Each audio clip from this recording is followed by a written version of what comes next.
வணக்கம். சிறப்பாக இன்றைக்கி நாள் ரொம்ப நலமாக மகிழ்ச்சியாக ஆனந்தமாக இருக்கட்டுங்க. வீடியோக்குள்ளே போகலாங்க. அதாவதுங்க, இப்போ ஒரு நல்லா யோசனை பண்ணி பாருங்கள். நம்ம மரியாதை நம்மக்கிட்ட இருக்கா, மற்றவங்க கிட்ட இருக்கா? நீங்கள் எப்படி இருக்கிறீங்கன்னு யோசனை பண்ணி பாருங்கள். கொஞ்சம் கரெக்ட் பண்ணிக்கோங்க. நம்ம மரியாதை நம்மக்கிட்ட தான் இருக்கணும். ஆனால் இன்றைக்கி காலகட்டம் அப்படி இருக்கா? ஒரு உதாரணம் சொல்கிறேங்க. நடந்த சம்பவம் தான். ஒரு 500 அப்பார்ட்மெண்ட் இருக்கிற ஒரு வீடு, ஒரு தொகுப்பு, ஒரு அப்பார்ட்மெண்ட் இருக்குது. அதில் பார்த்தீங்கன்னா காலையில் வாக்கிங் போவாங்க, இல்லை சைக்கிளிங் போவாங்க, இல்லை கார் எடுப்பாங்க. அந்த மாதிரி இருக்கும் பொழுது ஏதோ எந்த பிளாக்கில் இருக்காருன்னே தெரியாது.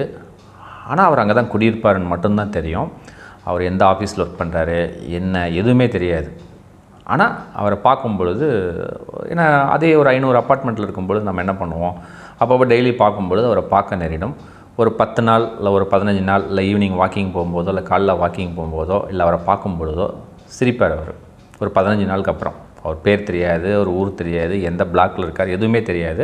ஆனால் அடிக்கடி பார்க்கக்கூடிய சந்தர்ப்பங்கள் வரும்பொழுது நம்ம அவர் கொஞ்சம் சிரித்தாருன்னா நீங்களும் சிரிப்பீங்க. இது என்ன ஆகும், ஒரு மாதம் ஆனவுடனே அவர் பேர் தெரியாது உங்களுக்கு. ப்ராக்டிக்கலாக நடந்ததை நான் சொல்கிறேன்.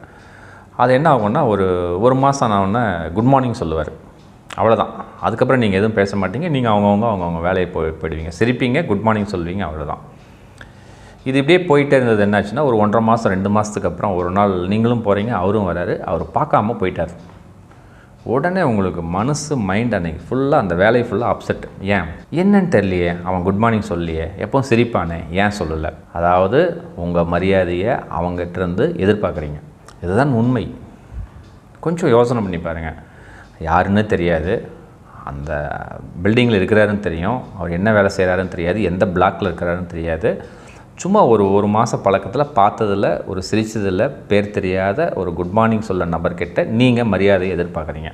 இல்லை நான் மரியாதையை எதிர்பார்க்குறேன். இதுதான் உண்மை. எவனாவது போட்டு கொடுத்துருப்பானோ, நம்மளை பற்றி எதாவது சொல்லிட்டானோ அப்படின்னு சொல்லி பல தேவையில்லாத சிந்தனை ஓட்டங்களை நம்ம ஓட்டுறோம். ஸோ ஒன்று புரிஞ்சுக்கிங்க. இந்த வீடியோ பார்த்த நொடியிலேருந்து மரியாதைங்கிறது நம்மக்கிட்ட தாங்க இருக்குது. யாரோ ஒரு தெரியாத நபர்கள் அப்படி நினச்சிட்டாங்க, இப்படி நினச்சிட்டாங்க, இல்லை தெரிஞ்ச நபர்களோ ஏதோ ஒரு வேலை செய்கிறதில் மறந்து கூட போயிருக்கலாம். ஆனால் நம்ம எதிர்பார்க்குறது, ஐயோ அவன் குட் மார்னிங் சொல்லியே, என்னன்னு தெரியலையே, நம்மளை யாராவது போட்டு கொடுத்துட்டாங்களா, இல்லை நம்மளை பற்றி எல்லாம் தெரிஞ்சிருச்சா அப்படின்னு சொல்லி மனவேதனைக்கு ஆளாகிறீங்க. ஸோ ஃபஸ்ட்டு இதுலேருந்து வெளியில் வாங்க. ஸோ மரியாதைங்கிறது நம்மக்கிட்ட தாங்க இருக்குது, மற்றவங்க கொடுக்குற ஒரு குட் மார்னிங்கில் இல்லை. அதை ஃபஸ்ட்டு தெரிஞ்சுக்கிங்க, டிஃபைன் பண்ணிக்கங்க. உங்கள் வாழ்க்கையை நீங்கள் செயல்படுத்தி பாருங்கள். நம்ம வாழ்க்கையில் ஒவ்வொரு நகர்வும் ரொம்ப அற்புதமாக இருக்கும். இதெல்லாம் மனசுலேருந்து தூக்கிடுங்க. தேவையில்லாத மனசில் அவன் குட் மார்னிங் சொல்ல, வணக்கம் சொல்ல, என்னென்னு தெரியலேன்னு குழப்பி சிந்தனைகளை மேம்படுத்தி நம்ம என்ன செய்கிறோங்கிறத நம்ம மறந்து போயிடுறோம். ஸோ மரியாதைங்கிறது நம்மக்கிட்ட தான் இருக்குது, மற்றவங்க கிட்ட இருந்து தயவு செய்து எதிர்பார்க்காதீங்க. சிறப்பாக யோசனை பண்ணி பாருங்கள், உங்களுக்கே விடை தெரியும். இன்றைய நாள் நலமாக மகிழ்ச்சியாக இருக்கட்டுங்க. இந்த வீடியோ உங்களுக்கு பிடிச்சிருக்கும்னு நினைக்கிறேன்.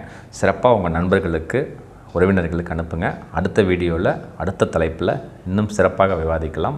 மகிழ்ச்சிங்க.